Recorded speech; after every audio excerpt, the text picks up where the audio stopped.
నమస్కారం ETV news కు స్వాగతం. మహిళల భాగస్వామ్యం లేకుండా ఏ దేశమూ అభివృద్ధి చెందలేదని లోక్సభ స్పీకర్ ఓం బిర్లా ఉద్ఘాటించారు.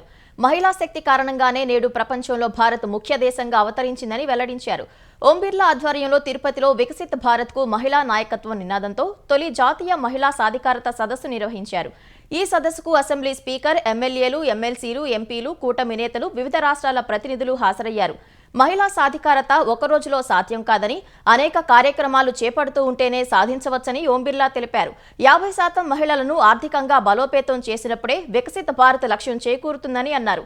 ప్రస్తుత పోటీ ప్రపంచంలో రాణించే శక్తి, సామర్థ్యాలు మహిళలకు ఉన్నాయని స్పష్టం చేశారు. మహిళల సాధికారత కోసం కేంద్రం అనేక పథకాలు తీసుకొచ్చిందని ఎంపీ పురంధేశ్వరి వెల్లడించారు. మహిళల ఆర్థిక, విద్య, రాజకీయ సమానత్వం కోసం పోరాడుతున్నామని తెలిపారు. మహిళల అభివృద్ధికి కూటమి ప్రభుత్వం అనేక కార్యక్రమాలు చేపడుతోందని మంత్రి పయ్యావుల కేశవ్ తెలిపారు.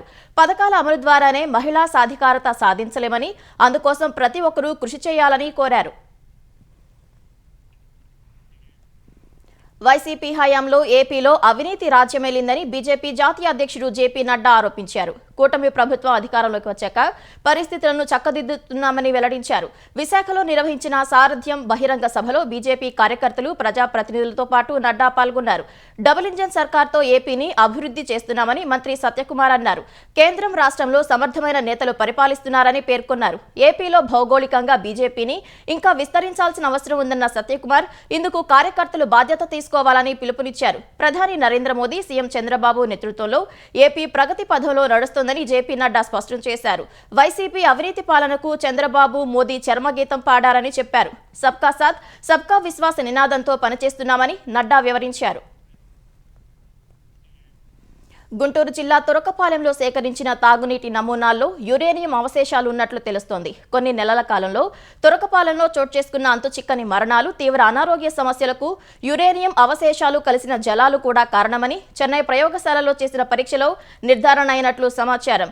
గ్రామంలోని నీరు, మట్టి, స్థానికుల రక్త నమూనాలను సేకరించిన జిల్లా వైద్య యంత్రాంగం వాటిని చెన్నై సహా ఎయిమ్స్, గుంటూరు, జీజీహెచ్ ప్రయోగశాలలకు పంపించి అధ్యయనం చేయించింది. చెన్నై ప్రయోగశాలకు పంపిన నీటి నమూనాల ఫలితాల్లో యురేనియం అవశేషాలు ఉన్నట్లు గుర్తించారు.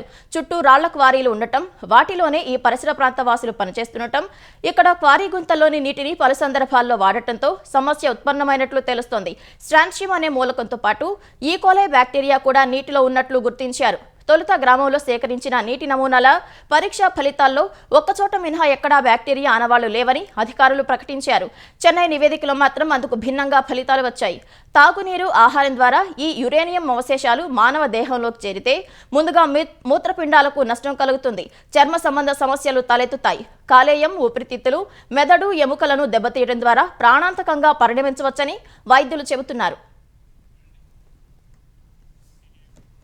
హైదరాబాద్ బ్రాండ్ ఇమేజ్ ను మరింత పెంచేలా కాంగ్రెస్ ప్రభుత్వం పనిచేస్తోందని మంత్రులు తుమ్మల నాగేశ్వరరావు, పొన్నం ప్రభాకర్ తెలిపారు. జూబ్లీహిల్స్ నియోజకవర్గంలోని జయప్రకాష్ ఇంజనీర్స్ కాలనీలో పర్యటించిన మంత్రులు స్థానిక సమస్యలను అడిగి తెలుసుకున్నారు. హైదరాబాద్ లో రోడ్లు, డ్రైనేజీలు నిర్మించడానికి నిధులు మంజూరు చేశామని, శంకుస్థాపనలు జరుగుతున్నాయని మంత్రి పొన్నం ప్రభాకర్ చెప్పారు. నగర ప్రజలు వాటర్ హార్వెస్టింగ్ చేసి వర్షపు నీటిని ఒడిసిపట్టాలని ఆయన సూచించారు. హైదరాబాద్ నగరాభివృద్ధి అజెండాగా సీఎం రేవంత్ రెడ్డి అడుగులు వేస్తున్నారని మంత్రి తుమ్మల తెలిపారు. పెరుగుతున్న జనాభాకు తగ్గట్టుగా మౌలిక సదుపాయాలను మెరుగుపరుస్తున్నట్లు వివరించారు. తెలంగాణలో యూరియా కోసం నిరసనలు, ఆందోళనలు కొనసాగుతున్నా రైతుల కష్టాలు మాత్రం తీరటం లేదు. కరీంనగర్ జిల్లా తాడికల్ పీఎస్సీ వద్ద రైతులు పెద్ద ఎత్తున బారులు తీరారు. చెప్పులను వరుసలో పెట్టి ఎదురు చూశారు. మంచిర్యాల జిల్లా చెన్నూరు మండలం అస్నాద్లో యూరియా పంపిణీ సమయంలో ఒక్కసారిగా రైతులు ఎగబడటంతో ఉద్రిక్తత నెలకొంది. 222 బస్తాలకు 1000 మంది రైతులు రావడంతో పంపిణీ నిలిపివేశారు. కామారెడ్డి జిల్లా రామారెడ్డి మండలం రెడ్డిపేటలో యూరియా కోసం రైతులు పడిగాపులు కాశారు. ఈ క్రమంలో అక్కడున్న పలువురు రైతులకు మధ్య ఘర్షణ నెలకొంది. హన్మకొండ జిల్లా పరకాలలో తెల్లవారుజాము నుంచే గ్రోమోర్ల వద్ద రైతులు క్యూ లైన్లలో వేచి చూశారు. మహబూబాద్ జిల్లా గూడూరు మండలం జగన్ నాయకుల గూడెం జాతీయ రహదారిపై యూరియా టోకెన్ల కోసం వెళ్తుండగా జరిగిన రోడ్డు ప్రమాదంలో 2 రైతులు మృతి చెందారు. కొరవి మండలం గుండ్రాతి మడుగు రైతు వేదిక వద్ద మాజీ మంత్రి సత్యవతి రాథోడ్ సైతం యూరియా కోసం క్యూలో నిలబడ్డారు. హన్మకొండ జిల్లా సాయంపేట్ మండలంలో ఖాళీ యూరియా బస్తాకు నిప్పంటించి రైతులు నిరసన తెలిపారు. తరచూ అనారోగ్యం పాలవుతున్నాడని కన్న తండ్రే 3 ఏళ్ల కుమారుడిని కడతేర్చిన అమానవీయ ఘటన హైదరాబాద్ బండ్లగూడలో చోటు చేసుకుంది. నూరీనగర్కు చెందిన మహమ్మద్ అక్బర్, సనా బేగం దంపతులకు 2 కుమారులు. చిన్న కుమారుడు మహమ్మద్ అనాస్ అనారోగ్యంపై భార్యాభర్తల మధ్య తరచూ గొడవలు జరిగేవి. ఈ క్రమంలో విసుగు చెందిన మహమ్మద్ అక్బర్ నీలోఫర్ ఆసుపత్రిలో కేర్ టేకర్గా పనిచేస్తున్న భార్య శుక్రవారం రాత్రి విధులకు వెళ్లగానే బాలుడిని చంపి మూటకట్టి మూసీలో పడవేశాడు. తర్వాత పోలీస్ స్టేషన్కు వెళ్లి బాబు కనిపించట్లేదంటూ ఫిర్యాదు చేశాడు. కేసు నమోదు చేసుకున్న పోలీసులు ఇంటి సమీపంలోని సీసీ కెమెరాలు పరిశీలించగా తెల్లవారుజామున మహమ్మద్ అక్బర్ సంచితో వెళ్తున్నట్లు కనిపించింది. అనుమానం వచ్చిన పోలీసులు తమదైన శైలిలో ప్రశ్నించగా నేరం అంగీకరించాడు. పోలీసు బృందం నిన్న రాత్రి నుంచి బాలుడి మృతదేహం కోసం గాలిస్తోంది.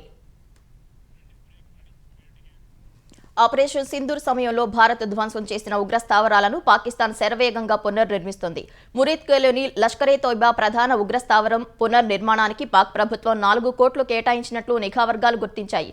లష్కరే తోయిబాకు చెందిన మౌలానా అజూబర్, యూనస్ షా బుఖారీ ఈ ప్రాజెక్టును పర్యవేక్షిస్తున్నట్లు తెలుస్తోంది. 2026 ఫిబ్రవరి 5 వరకు పనులు పూర్తి చేయాలని లక్ష్యంగా పెట్టుకున్నట్లు నిఘా వర్గాలు గుర్తించాయి.